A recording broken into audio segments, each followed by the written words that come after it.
This is Wittenoom. It's a place in northwestern Australia in the middle of the outback. Once, Wittenoom was the largest city in the region. Today, the houses are empty. On paper, this town no longer exists. The Australian government has removed it from official maps. The soil, the bushes, and even the dust in the air are highly carcinogenic. Every breath can be toxic. Wittenoom is Australia's Chernobyl. Except that it's not radiation that makes this place so dangerous. What happened here? Fern. Places like Chernobyl and Wittenoom show us how fragile our relationship with our environment can be. It's important to deal with limited resources consciously. Holzkern is the leading brand for watches and jewelry made from natural materials. Holzkern uses FSC certified wood and residual wood from the furniture industry. That's why every Holzkern product is unique. There are many different items to choose from. Along with watches, Holzkern offers chains, wristbands, and even rings. The products feel premium and are very well made. They also make great gifts. Through the link in the description below and with the code FERN, you can get an exclusive discount of 15% on your first Holzkern order. Thanks to free express shipping, it will be with you within 2 to 5 days. If you don't like the products, you can return them within the first 24 days and you'll get your money back. No questions asked. Go ahead and get your unique personal piece from Holzkern. It all starts almost 100 years ago with a mine. In the mid-1930s, a small company begins to mine a blue mineral in these two gorges. In 1943, a larger corporation called CSR takes over the operation. The company wants to increase production. In 1947, with the support of the Western Australian government, CSR establishes a worker settlement 10 kilometers from the mine. Wittenoom is born. It's a typical town with everything you'd expect. A school, a hotel, a hospital, a post office, a bakery. The town grows rapidly. At the time, many people flocked to the northwest of Australia in search of employment. By the 1950s, 20,000 people live in Wittenoom. The blue mineral in the gorges is in high demand. Within a decade, 161,000 tons are extracted. The mine is Australia's only supply. The fine-grained tailings of the mine are put in these dumps close by. But the inhabitants are smart. It's a waste if the tailings are just left lying around. They use the residues for constructing roads and buildings or as insulation. The fine blue granules are excellent for mitigating the extreme heat of the outback. The people spread them on the ground, on the sidewalk, around the houses, on the schoolyard, and on playgrounds. But there's a problem. This mineral is asbestos. Blue asbestos, the most toxic kind.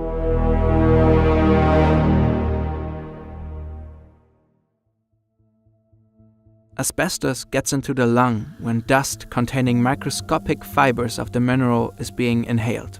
The asbestos particles are sharp, so they damage the pleura. That's the protective tissue of the lung. Prolonged exposure scars the organ and completely wrecks it.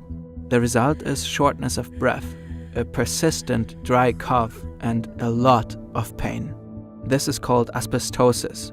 And it's clear asbestos causes it since the 1930s.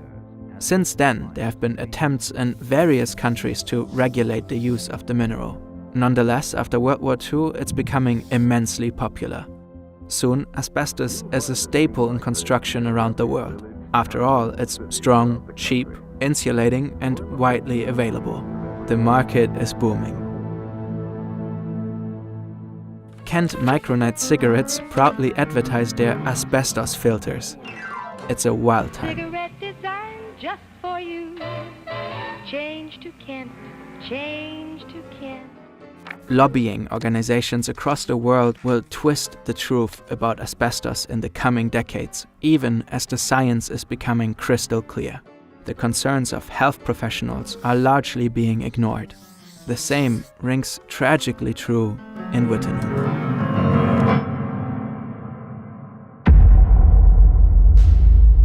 Eric Saint is a flying doctor.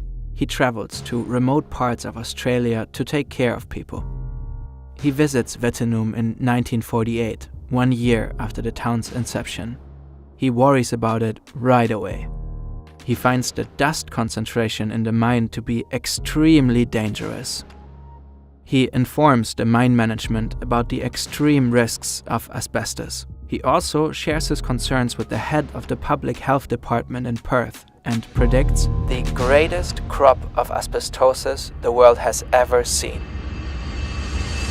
When you say the facts were well known, could one have known at the time that exposure to that sort of dust could kill people? Yes. Unequivocally, the answer would be yes. Nevertheless, no one takes action.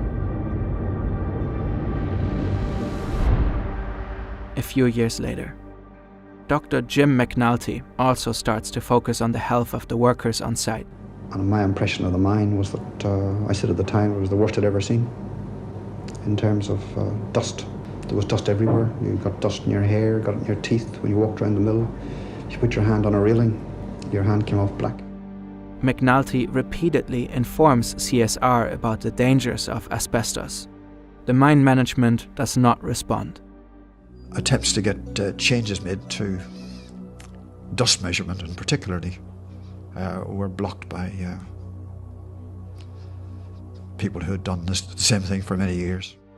In 1960, Dr. McNulty diagnoses the first case of a weird, rare cancer in Wittenoom. The patient had worked in the mine for 2 years in the late 1940s.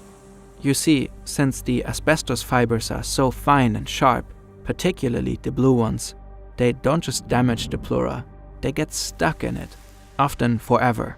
They irritate the tissue and cause mutations. This leads to mesothelioma, an untreatable form of cancer. It usually appears with a delay of 20 to 50 years after the asbestos has been inhaled. Within 5 years after McNulty's first mesothelioma patient, more than 100 additional cases appear in workers and former employees of Wittenoom. At the time, that's more cases than in all other mines in Western Australia combined. Throughout all these years, the town's residents are not informed about the dangers of asbestos. They continue their everyday lives in Wittenoom, completely unaware, surrounded by deadly blue dust.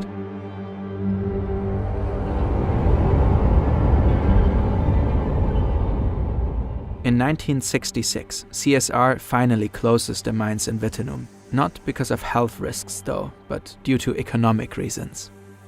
Many residents leave and the population shrinks rapidly. In 1978, the government starts to close the town and urges the remaining residents to leave for their own protection. At the same time, the health consequences for former miners and residents of Wittenoom become increasingly apparent. More than 2,000 of them die from asbestos-related diseases.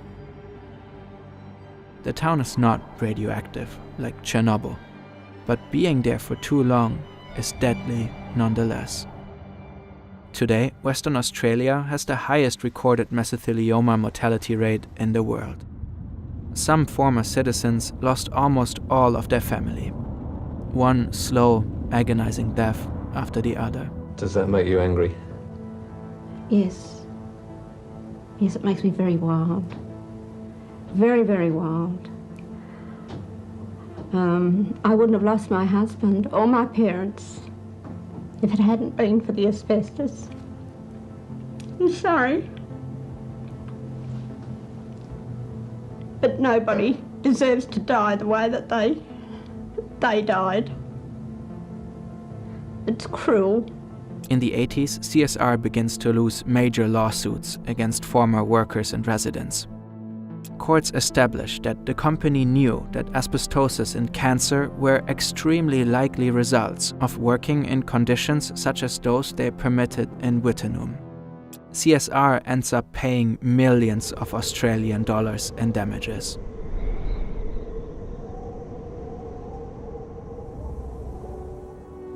In December 2006, Wittenoom finally loses its town status.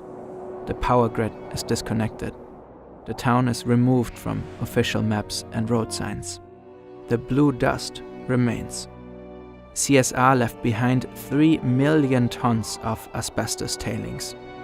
They are at least 40 meters high and are located in the gorges near Wittenoom. The fibers continue to spread through wind and water. This is the WAMA, the Wittenoom Asbestos Management Area. It covers over 46,000 hectares and is the largest contaminated stretch of land in the southern hemisphere. Yet, despite all of this, some people did not want to leave the town and their homes. In 2022, the New York Times visited the last residents, an Austrian man named Mario Hartmann and Lorraine Thomas. Both ignored the government's orders to leave. Officials had to ultimately escort Thomas out of her house. Now, the last residents are gone, and the town is being demolished. But there are still people in Pilbara. The Banjima are indigenous people who inhabited the land around Wittenoom long before the mine was ever set up. The area has great cultural significance for the Banjima. This is Maitland Parker, an elder of the Banjima people.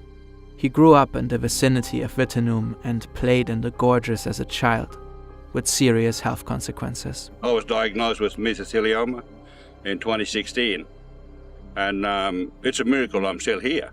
It's my will keeping me going to fight this blasted thing. A lot of my people have been affected by it, have died from it as well. For more than 10 years, the Banjima people have urged the government to clean up the area. Already back in 1994, an official report warned the situation would only get worse and strongly recommended the asbestos tailings dumps be cleaned up or stabilized, and that the road into the gorge be removed. But no action was ever taken. It would be too expensive.